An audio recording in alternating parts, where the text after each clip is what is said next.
In 2026, Singapore is once again being held up as a global success story. World leaders, economists, and urban planners frequently point to the Singapore model as proof that a small country with limited natural resources can become one of the richest, safest, and most efficient nations on Earth. From spotless streets and world-class infrastructure to a powerful economy and one of the strongest passports in the world, Singapore looks like the perfect system. But here's the real question.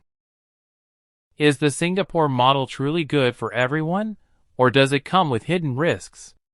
As other countries attempt to copy Singapore's approach to governance, housing, surveillance, and social control, critics argue that what works in Singapore may not work elsewhere, and could even be dangerous in the long run. In this video, we break down why the Singapore model is admired worldwide in 2026, and why some experts believe it carries serious long-term risks. Model. The Singapore model is based on a few core principles: strong government control, long-term planning, zero tolerance for corruption, strict law enforcement, and a close partnership between the state and major industries. Unlike many Western democracies, Singapore prioritizes stability and efficiency over political experimentation. The government plays a direct role in housing, healthcare, transport, education, and even retirement savings. Policies are designed decades ahead, not just for the next election cycle. This has allowed Singapore to avoid many problems that plague other global cities. Why the Singapore model is good in 2026. Economic stability and growth. Singapore remains one of the world's most competitive economies in 2026. It attracts multinational companies, tech firms, financial institutions, and high-net-worth individuals. Low corruption, strong legal systems, and pro-business policies make it a safe place for investment. While many countries struggle with inflation, unemployment, and debt, Singapore maintains steady growth and fiscal discipline. This economic stability is a major reason why governments admire the model. World-class infrastructure. From airports and ports to public transport and digital services, Singapore's infrastructure is among the best globally.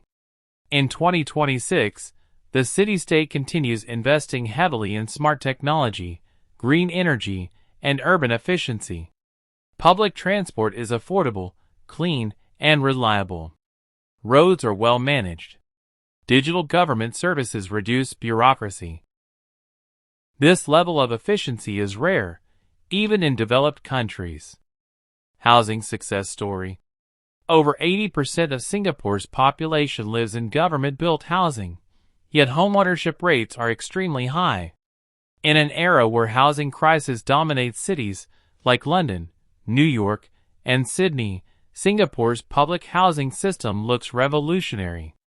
The state controls land supply, pricing, and long-term planning, preventing speculative. Safety and social order. Singapore consistently ranks as one of the safest countries in the world.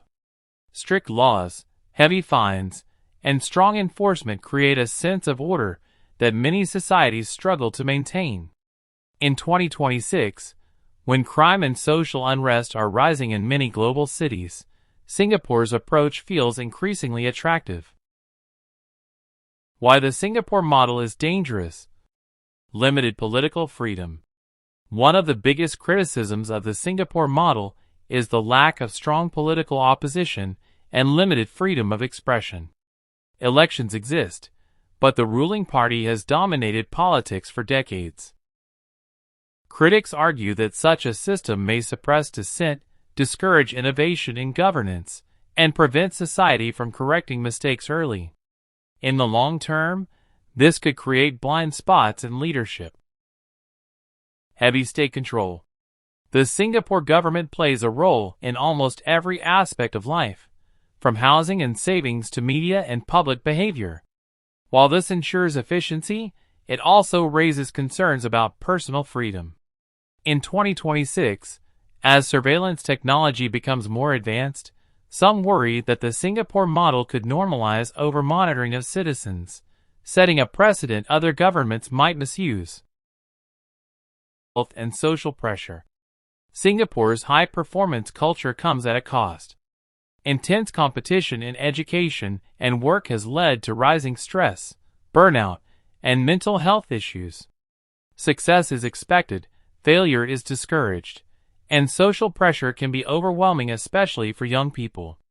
This side of the model is often ignored by those who admire its economic success. Not easily replicable.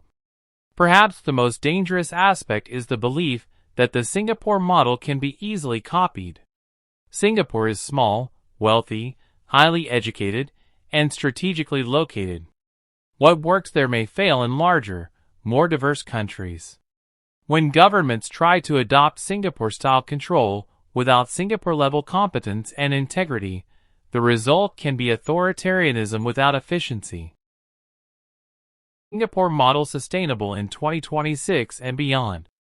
The real debate in 2026 is not whether Singapore has succeeded. It clearly has. But whether the model can adapt to changing global realities. Aging population, rising inequality, climate risks, and global political shifts will test the system. Singapore's future success depends on how well it balances control with creativity, efficiency with empathy, and stability with freedom. Singapore model is both inspiring and cautionary. It proves that strong governance, long-term planning, and zero tolerance for corruption can transform a nation. At the same time, it reminds us that economic success should not come at the cost of personal freedom and social well-being.